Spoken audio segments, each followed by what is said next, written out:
Tervist! Tervist kõikidele investeerimishuvilistele ja autohuvilistele. Hakkame rääkima autodest ja rahast ehk kas ja miks tasuks autodesse investeerida. Loodetavasti siis poole tunni pärast oleme kõik targemad. Mina olen autoajakirjanik Tõnu Korrol ja minuga koos on siin laval autode ja rahaasjade asjatundjad Margus Juhkam ja Peeter Koppel.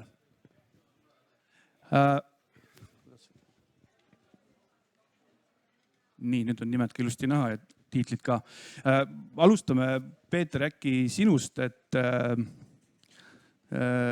sind teatakse investeerimisinimesena, aga milline on sinu suhe autodega, kuigi sulle peale vaadates vist juba mingi suhte aimab ära?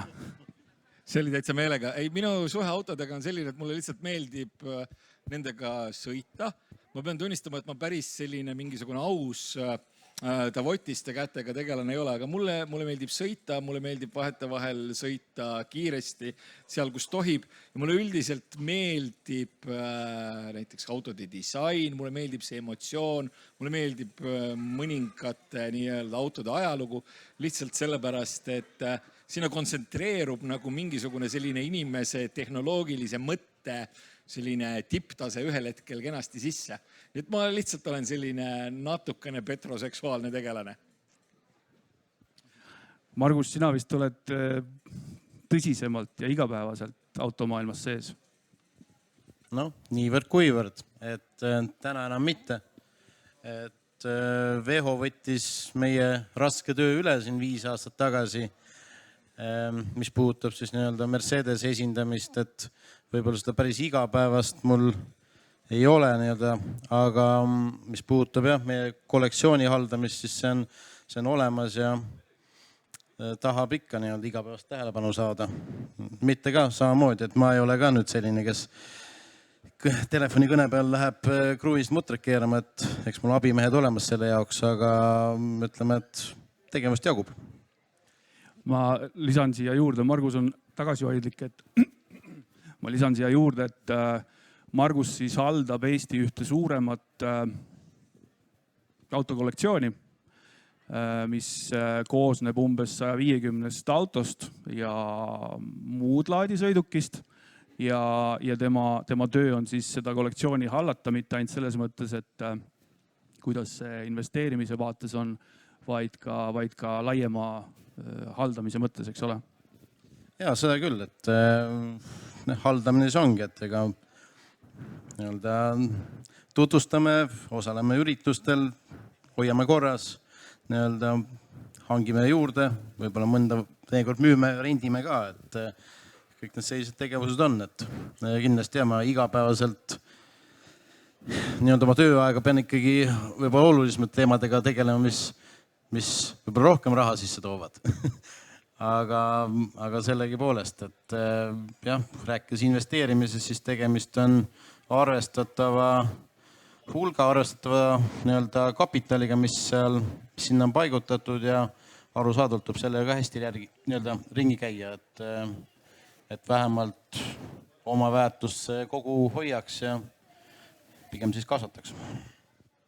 Aga kuidas siis on, Peeter?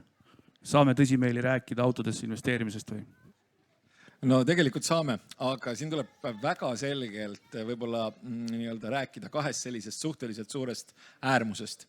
Esimene äärmus on see, et autodesse investeerimine on väga selgelt nii-öelda arusaadav ja mõistlik tegevus, nii-öelda alternatiivse varaklassina, sellisel juhul, kui sul kõik varad juba muud, kuhu investeerida saab, on olemas.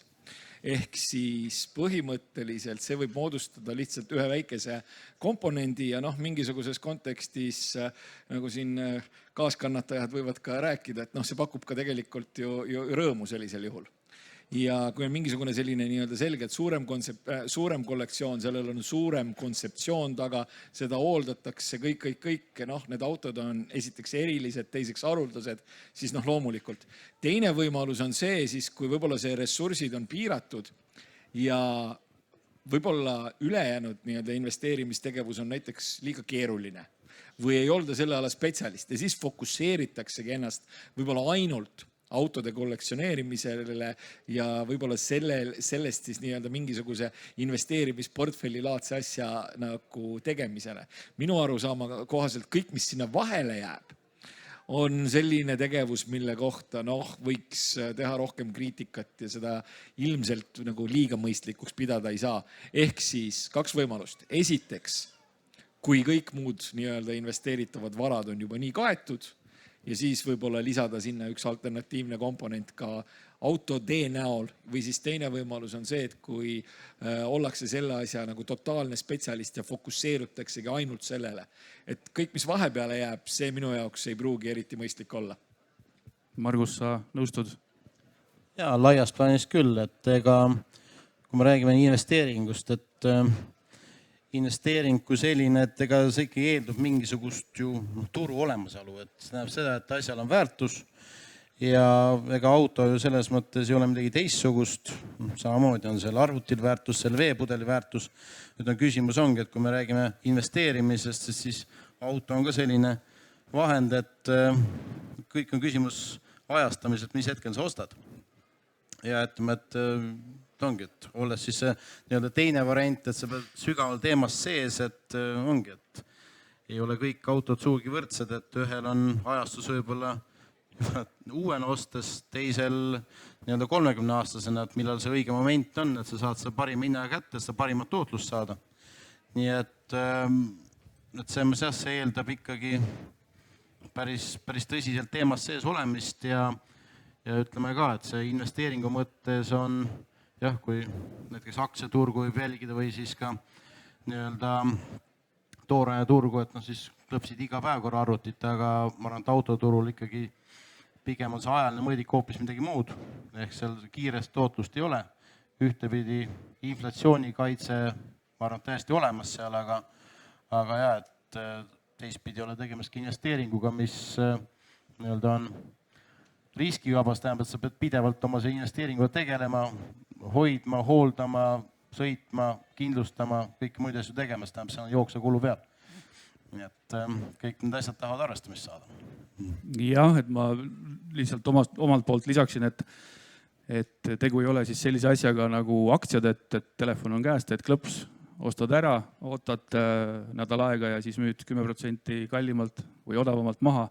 Et autodega see esiteks on ajaaken on teine ja teiseks seda jändamist on väga palju rohkem. Et milliseid kitsaskohti me veel saaks välja tuua selles mõttes, et mitte inimeste hirmutamiseks, aga reaalselt, et kui hakata selle teema peale mõtlema, et millised reaalsed takistused sul sel teel võivad ette tulla, ma ei tea, mis iganes siis eelarve võib inimesel olla. Ja, et ega paljude asjadega on niimoodi, et mitte automaailmas, et ostmine, müümine on tavaliselt ongi need rõõmsad momendid. Et see, mis vahepeale jääb, on pigem keeruline. Mis puudutab minu nii-öelda igapäevaselt toimetusi, siis pigem on suuremad takistused just hooldamisel. See siis ei puuduta eelkõige kompetentsi. Meeskoos on kompetents olemas, aga varuosade saadavusega on, et see ütleme, et mina näen täna küll, et tegelikult sellise vana ja väärtusliku sõiduvahendi nii-öelda elusa hoidmine võib päris nii-öelda pikalt takerduda selle taha, et lihtsalt sobivat varuosa leida.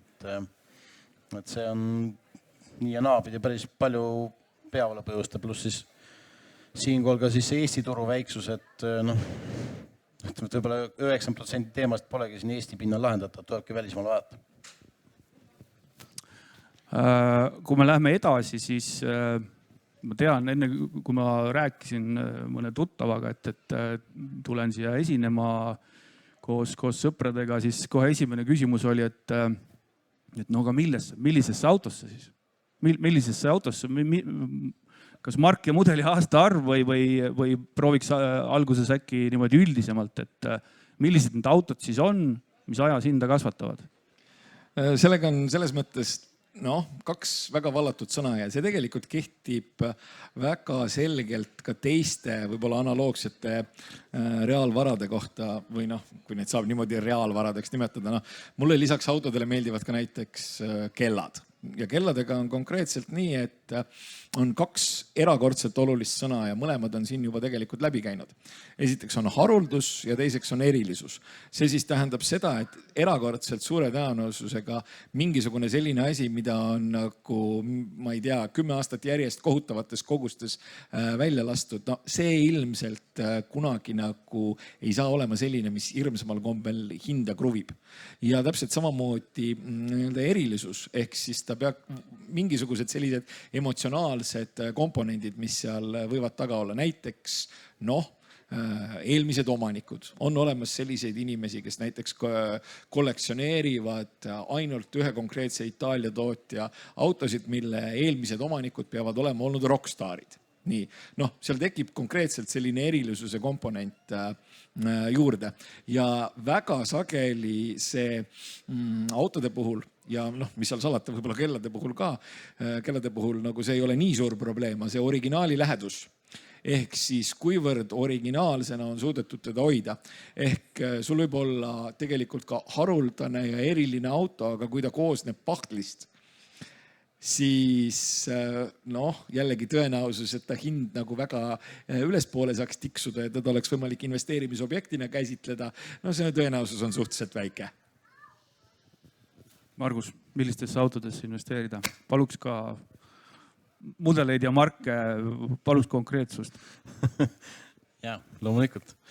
Et nagu me siin seda vestlust ette valmistame, siis ma ütlesin ka, et näitamispilte, näitamismaailma kallimat autot ka pildi pealt. Et jah, et kas siis see, kes selle auto ära ostis oksjonilt, et sai ta siis õnnelikuks, võib-olla sai. Et nagu ka Peeter enne välja tõi, et ma arvan, et sellise summa väljakäimiseks oli eeldus kindlasti see, et ilmselt korterit müüki ei pannud, et olid muud asjad ära kaetud, et see kapital lihtsalt olemas. Korra segan vahel, et Margus räägib maailma kõige kallimast autost, milleks oli mullu oksjonil müüdud Mercedes-Benz hinnaga 135 miljonit eurot. Just, täpselt nii. Et summad on kolossaalsed, millisesse tasub investeerida. Ja, et ka Peeter ju viitas sellele juba, et originaalsus on kindlasti märksõna. See ikkagi maailmas müüb, seda hinnatakse. Üks pool on jah see kehv seisukord, kindlasti üks vaade. Teine, mis kindlasti ei müü selle kehva seisukorra juures on, ütleme siis eelmise omaniku mõningad enda poolt arusaam, ehk siis ühesõnaga tehtud disainimed juurde. Tuunimisest räägid, jah? Tuunimised, teinekord mingid ümberehitused. Ja ma mõtlen ka, ma olen siin aktiivselt autoturgu otsinud neid eksemplare rohkem kui 10 aastat juba ja teinekord isegi sattunud, tõesti, et ongi äge auto selles mõttes. Aga originaalist või väga kaugel ja tõesti hindas seda panust ka, mis seal on pandud sinna sisse. Tulemus ei olegi paha, aga ütleme, see jääbki nagu see eelmise omaniku unistuseks ja seal ei ole järgmise omaniku mitme peale hakata. Nii et ma rõhutaks ka siinkohal originaalsust ja tegelikult need aastaarvud ei loegi ega maailma eri nurgas, kus sa ostad seda asja, et pigem ongi see, et ja siis siinpool ongi see ajastus, mis hetkel seda osta, sest ma räägin, et kui laseb Lamborghini välja mingi eriseeria, mida teatakse 100 autot, siis on selge see, et need 100 autot müüakse ära esimese tunni jooksul ja see, kes tahab seda autot osta järgmisel päeval, siis ta maksab ilmselt 10% peale juba siis.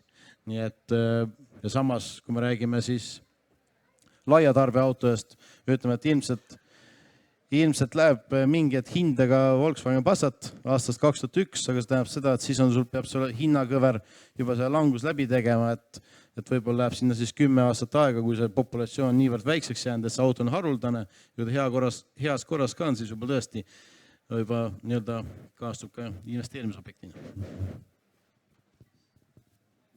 Kuna te kumbki ei ole ühtegi väga konkreetset ostusoovitust veel andnud, siis mul on siin 4 autot, ma ei tea, Peeter, suudad sa sealt näha või? Nendest 3 soovitasid sina mul siin ekraanile panna, ma omavoliliselt panin 1 veel juurde, sest muidu oleks siin auk jäänud, aga seal on nüüd konkreetselt üks Alpina, üks Mercedes, üks MG ja üks BMW. Et need, alustame sellest 3, mis sina soovitasid panna, et räägi, et mis põhjusel ja mis nende autodega siis on? No, põhimõtteliselt, kui ma mõtlen sellele MG-le, siis selle kohta võib öelda, et selline klassikaline Briti roadster, kui see on heas korras, no olgem ausad, nad ei ole kunagi nagu eriti kvaliteetsed, aga mis siis? See on üks selle emotsiooni osa. Kui see on enam-vähem heas korras ja see on võimalik saada nagu normaalse hinna eest, siis olgem ausad, neid juurde ei tule. Ja ma sellesse nagu tegelikult isegi usuksin veidi kui investeerimisobjekti. Mis puudutab E39 M5, siis sellega kipub olema selline väikene probleem, et enamus neist on ära peenestatud, ära ruunatud, neil on pandud kõhu alla neoonvalgus, need, ütleme, need nahkistmed originaalnahka nägid võib-olla viimati 10 aastat tagasi, et ühest küljest on tegemist sellise, võib-olla, mul on nagu kahju öelda, aga võib-olla meie elu ja sellise kõige parema autoga. See oli tipp. Edasi läks asi liiga elektrooniliseks, edasi tulid sellised vead, millega keegi eriti tegeleda ei taha. Ja kui see on võimalik saada jällegi võimalikult originaali lähedases, võimalikult heas korras kätte, siis tema hind allapoole nüüd küll tõenäoliselt ei lähe. Mis puudutab Alpinat, siis Alpinaga on loomulikult selline lugu, et Alpina kätte saamine kohati on üldse päris keeruline, sellepärast, et kui kollektsionäär või omanik endale Alpina ostab, siis tavaliselt on ta neil rohkem kui üks. Esiteks. Ja teiseks, kui tal on rohkem neid üks, siis see viitab millele? See viitab sellele, et ta sindirinahk ei müü neid. Ja seetõttu, Alpina on, ütleme, selline asi, et Alpina on BMW, mis BMW tegelikult peaks olema. Aga jällegi, nende eest küsitakse väga palju, nende omanikud ei kipu neid müüma ja nende kohta võib öelda, et kui siis kellelgi õnnestub neid endale tekitada rohkem kui üks, siis see on juba selline väikene portfell ja selle väärtus üldiselt kipub kasvama. Loomulikult kõikide nende puhul on nagu selline väikene probleem, et kui me nüüd mõtleme seda viimase veidi rohkem kui 10 aasta rahatrüki perioodi, siis kõigi nende hinnad juba on päris kenasti lennanud. Nii et ja sellisel praeguses keskkonnas, kus raha enam tasuta ei ole, see lennukiirus ilmselgelt nagu nii hea enam ei ole. Margus, tahad sa midagi nende konkreetsete autode kohta lisada? No sa jätsid 4 aastast rääkivad, 4 on sekk. See on ka lemmik mul muide. Ehk Mercedes 126 seeria coupé, mis siis nii-öelda algusaastal 82 ja lõpetati seal siis varasel 90-ndatel, et mis puudutab nii-öelda nende hinnagraafikuid, kuidas hinnakujul on, siis ma arvan, et see on vist nende pildi pealt üks leebemaid, sellepärast, et ma ütleks ka, ta on küll ilus auto, ta on sõitmiseks hea auto, aga mis puudutab investeerimise mõttes, siis ma ütleks, et ta on võib-olla natuke inflatsioonikaitse. Et ma ei ütleks, et seal neid on päris palju toodetud ja ütleme, et tal kuidagi puudub see särt seal sees, mis ta hinda nagu väga rallima ajaks. Jah, ma selles mõttes ka olen nõus, et ta võib-olla on natukene vastuolus selle enne mainitud omadusega, et see auto võiks olema haruldane. Et ta, muidugi ta tänases tänavapildis on haruldane, aga teda tehti ikkagi 780 000 tükki. Et ma ise olin 15 aastat tagasi ostmas endale sellist autot, aga viimasel hetkel otsustasin sama auto 4-aukselise versiooni ehk sedaani kasuks, mille hind on siis selle 15 aastaga heal juhul 2-kordistunud, aga coupé oma oleks samal ajal 4-kordistunud. Aga samas selle 15 aasta inflatsioon on ka olnud, Peeter ütleb peale. Suur. Aga mis sekke puudutab, siis vahetevahel Jaapanisse ikkagi oksjonitele tuleb päris talutava hinnaga neid. Nii et, ja ka mina olen kusjuures umbes sama aeg tagasi endale sellist planeerinud osta ja loomulikult ma ei ole eriti õnnelik, et mul seda ei ole. Aga kui ma siin juba mainisin, et mis on kordistunud, et ma ei tea, Margus, kas sa tahad oma hallatavast kollektsioonist tuua mõne näite, kuidas on see, ma saan aru, et teie kollektsiooni eesmärk ei ole raha kasvatada, esimene eesmärk, aga kuidas need hinnad on muutunud mingitel konkreetsetel mudelitel? No ütleme nii, et eks nad jah, täiesti õige point jah, et meil on see eesmärk ja kogu see loogika olnud algusest peale pisut teise vaatega, et ei ole eesmärk maksimeerida nii-öelda investeeringu tootlikkust, vaid eelkõige brändi esindada, aga selge see, et seal on ka käinud käsikäes ikkagi see, kui haruldaseks mingi mudel muutub. Nii et pigem jah, see esimene ots, mis hakkavad autod turult ära kaduma, siis hakkab see koos sellega ka hind üles minema, et mõtleks, et väga ära kadunud on universaalkerga mudelid, et me kasvõi ma isegi olen jälginud huvi puhtalt kollektsiooni täiendades 124 universaaliga. Et ma ei räägi sellist autost, mis eelmise elus takso on olnud, aga ütleme nii, et nende hinnad tegelikult kasvavad päris metsikult. Tugevalt ütleme, et ongi, et eks nad on eelmises kogu elu jooksul kasutatud üsna eesmärgipäraselt võrreldes sedaanidega ikkagi kordades vähem toodetud, nii et see on selline harulduse koht, et ja isegi hinnatakse väga palju selliseid tehase koostöös nii-öelda erimudelid, nagu mis on Pinsiga koostööd tehtud, on ta siis kiirabid, politseisõidukid, need kaob päris ära, pluss siis tõesti väga vanad sõidukid, mida ongi niimoodi, et mingi vanuses, mingi mudeli puhul tekibki see take it or leave it variant, et sa oledki kas ilmub müüki see üks ja ainuke, siis ongi, et see hind, kas see hinnanumber on sööda või mitte, et kõik on küsimus selles, midagi muud ei ole. Räägime korra veel siia lõpupoole vanusest, et inimestel rahalised võimalused on erinevad ja automaailm pakub nende soovide lahendamiseks võimalusi 1000 eurost 100 miljonini.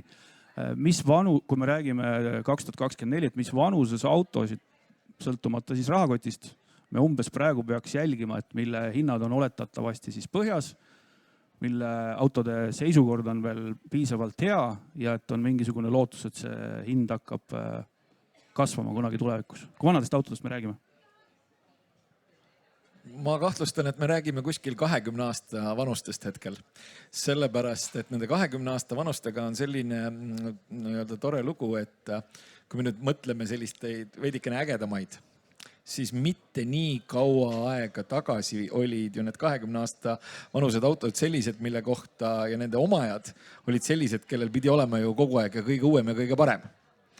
Ja see tekitas siis sellise olukorra, kus neid tuli turule veidikene rohkem, neid võeti kätte ja osteti selliste tegelaste poolt, kes ei kohelnud võib-olla neid piisavalt hästi. Ja nende olukord, ja nad kipuvad olema ka sellised, mis on jõudnud sellisesse faasi, kus see elektroonika juba päris korralikult peale tuli.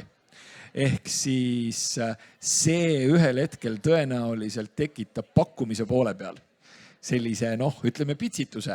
Ja kui pakkumise poole peal tekib pitsitus, siis saab 3 korda arvata, mis võib juhtuda hinnaga. Margus, oled nõus? Ja täiesti, et ma ise ka, et mis puudutab seda elektroonika võidukäiku, üleüldse, mis maailmas toimub, et kui palju meil tehisintellekti, siin iga päev räägitakse siin-seal, et tehisintellekt neid autosid ei remondi, varuosi ei tooda. Pigem on ka see fookus kuskil mujal, et ma ütleme ka nende tehnikaimede võidukäiku selles elektroonilises mõttes väga ei usu. Et kui me räägime investeerimisauto eest, ütleme, et minu jaoks oli see võib-olla see maa peale tulek oli see, et see oli vist 4 aastat tagasi. Ma olen käinud Esseni tehnoklassikal, ütleme regulaarselt, võib-olla 2-3 aastat. Et mitte igal aastal, sellepärast iga aasta ei ole see pilt väga muutunud, aga kui ma nägin, et 65-70 aastat vanuses Saksa pensionärid olid nii-öelda nagu väikesed lapsed ümber E36 ja siis sellise seeria BMW-d ümber ja E30 ümber, siis ma sain aru, et seal need on need mehed, kes peaks võib-olla seda elektroonikat või mugavat autot hindama, aga nad tahavad saada lihtsust, hästi remonitavust, odavat varuosi ja vahetud sõiduemotsiooni. nii et ma ütleks ongi, et see, millest investeerida, ongi see, et auto peab hästi sõitma ja fakt on see, et kui seal on hästi palju keerulist elektroonikat, mis meeletuid kulusid tahab, et seda korras hoida, siis see auto ei sõida. Vabalt hingav manuaalkast, võib-olla isegi plüüssisu. Ja ma saan aru, et me lõpuks oleme konkreetsete soovitusteni jõudnud. Väga hea, väga hea. Aga et mitte nagu pealkirjast mööda rääkida, nagu mõnikord on ajakirjanduses tavaks, siis pealkiri oli, et miks investeerida ja kellele see võiks sobida. Et kui nüüd kellelgi tuli siuke mõte, siis kellele see võiks sobida ja vastupidi võib-olla, et kellele see kindlasti ei sobi autodesse investeerimine. No autodesse investeerimine minu meelest ei sobi väga nii-öelda kurb öelda, aga kellelegi sellisele, kelle majanduslikud võimalused on suhteliselt piiratud ja kes elab mitte peost suhu, aga ütleme poest suhu. Et kui sa oled selline keskklass või kõrgem keskklass, siis kui sa ostad endale autos ja põhimõtteliselt ja see mingi auto lisaks lihtsalt sellepärast, et see on äge, siis olgem ausad, see ei ole investeering, see on hobiauto ja seda tuleb käsitleda otsast otsani kui kulu. Aga sobib, nagu alguses mainitud sai, kellelegi sellisele, kellele kõik teised varaklassid on juba suhteliselt hästi kaetud ja kellel põhimõtteliselt ikka on likviidsust üle ja kellele see siis nii-öelda meie inflatsiooniline keskkond üldse ei meeldi. No sellisele kindlasti sobib. Või siis tõesti kellelegi sellisele, kellel on see kirg on nii suur ja oskused seda nii-öelda kogumit hallata on piisavalt suured ja kes tõesti võib-olla, siis me jõuame jälle selleni, et ütleme, et autodesse võib investeerida, aga raha peab endal olema. Väga hea kokkuvõte. Meil on aeg siin kuidagi otsa saanud, aga aega on meil veel kuulajate küsimusteks. Ja, saame küsimusi küsida veel. Nii, juba on käed püsti. Tervist, tänan hea ettekandest, et küsiks kõigilt kolmelt, et kui on konto peal 200 000, tahaks osta auto, sellega ütleme 3-5 000 kilomeetrit aastas sõita 2-3 aastat, nii et ta väärtust säilitaks, et mis mudeli või masina kõik te valiksite? Kes tahab alustada?